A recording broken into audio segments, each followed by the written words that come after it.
So if you look at this sentence, there's actually a couple modifiers we should cut out while analyzing it.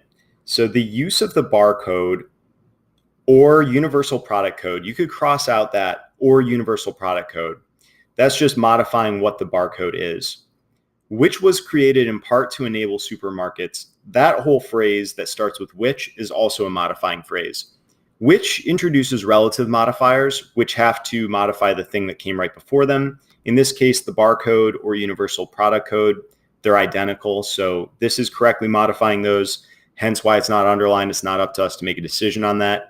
But just wanted to point that out because the word which is a really good word to look for on the test because they misuse it a lot. So anyways, we could cross out the portion in the commas following the word or, and the portion in the commas following the word which.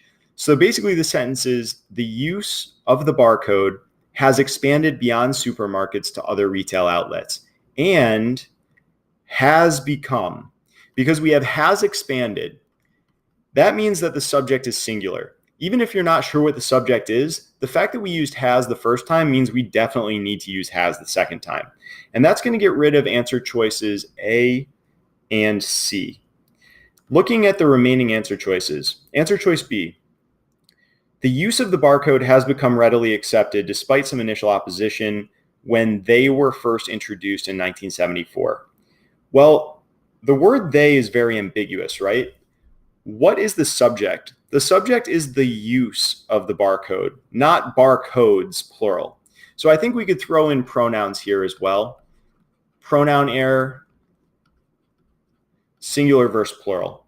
And that would eliminate answer choice B because we never have a strict plural noun that we know we're referring back to there. Are we talking about supermarkets, which is a plural noun that preceded that, or customers? I don't know, but I think that that would be illogical. So B is definitely out.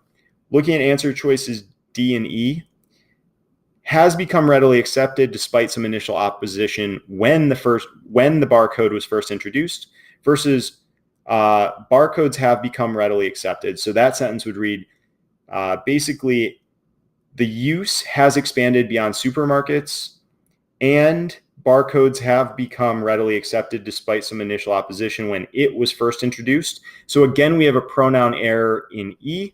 The word it is trying to refer back to barcodes, plural, but that's definitely incorrect. I would also say the use versus barcode in answer choice B versus D is another decision point for me. So the use is the main subject, not the barcodes themselves. So it's important for us to repeat the words barcode again so that we know this is what we're talking about, which we do in D, but we don't do in B. But I think that the pronoun error is actually more important now that we're reading it.